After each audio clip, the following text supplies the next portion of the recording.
Kevant Serbony, Corinthian-Casuals, centre-midfielder. Kevant was stood here in the sweltering sun, exactly how it was in Budapest this time last year when we played in the Egri Erbstein Tournament.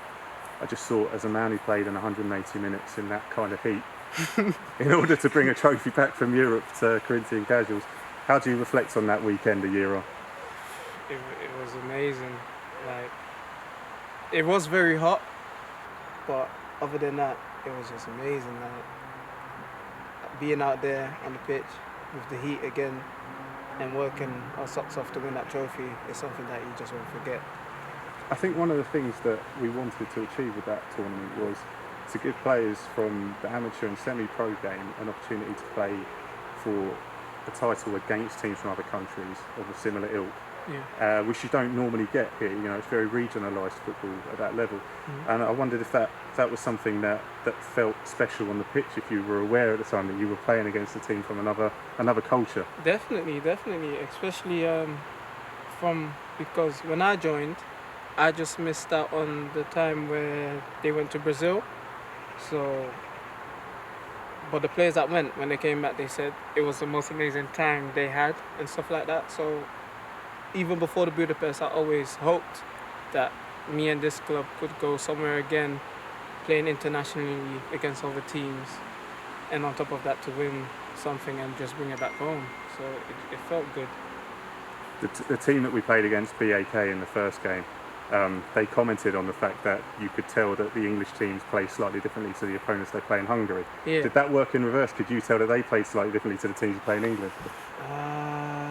I'll say we were more physical, definitely more physical, but then at the same time, as you know, in England, it's more about physicality and fitness rather than other countries where it's more technical. So yeah, when I was on the pitch playing against other teams, I could see they had technical ability, but apart from that, nothing much. No.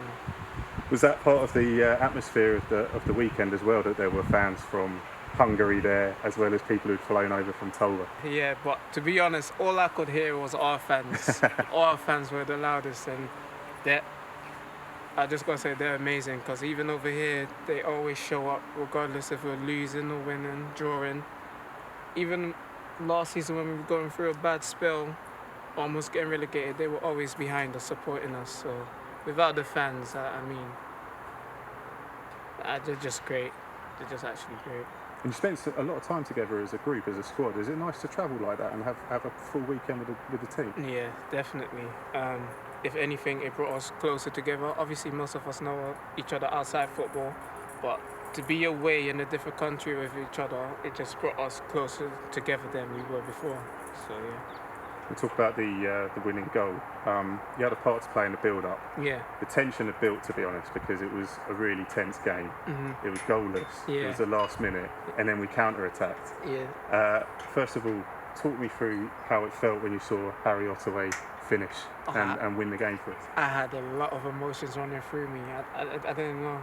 As you could see, I just jumped in the air, filled with joy, and just ran over to Harry Ottaway. But it was so tense because, as you said, there was I'll say 2 minutes remaining before the final whistle. And before we went on the counter, I even spoke to the ref, how long we got left? He said, this will be the last attack kind of thing. And I was like, okay. So when Hamilton got the ball and passed it to me, I just played it out to Emil to see Emil take on his player, cross it into Harry to then score the goal. It was just amazing. I won't forget that day. I was just filled with joy. Ran straight over to Harry, hugged him. And yeah, that was it. That was the story.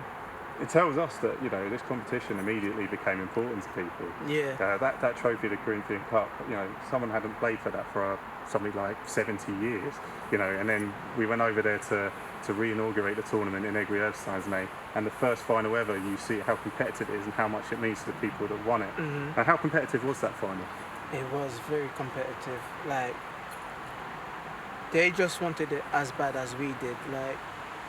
For example, if you see a team coming out of England on your turf, you're gonna want to win the trophy because you're at home, you've got the advantage.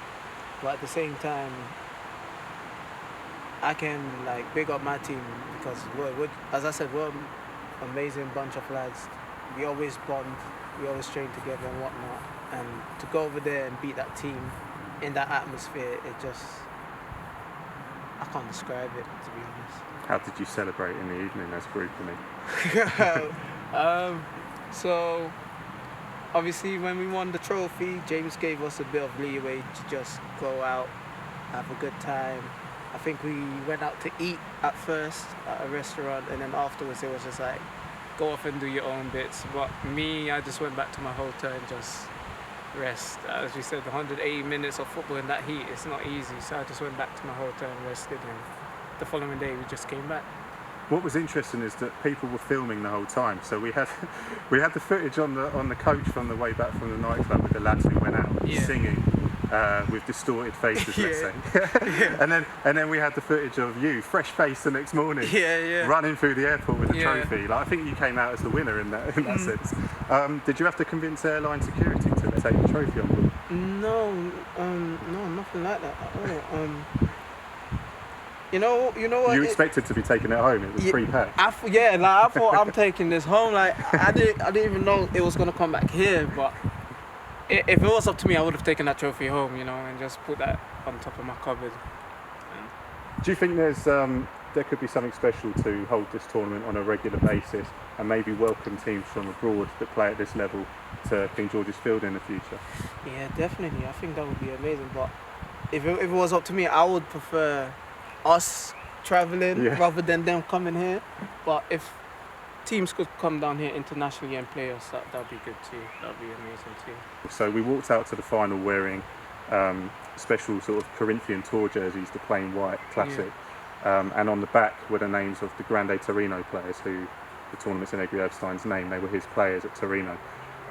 When you're paying tribute to the memory of a great team like that when you go on the pitch, I suppose you're used to it doing it all the time at Corinthian-Casuals, but does it add something special to the occasion?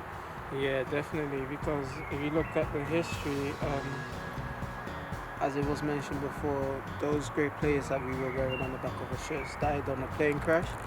So when we came out, it was about not just doing it for ourselves and not just for the fans, but also for the past players that came in on that day and unfortunately didn't make it. So to win it on that day for them and the fans and us, it was just the best feeling ever.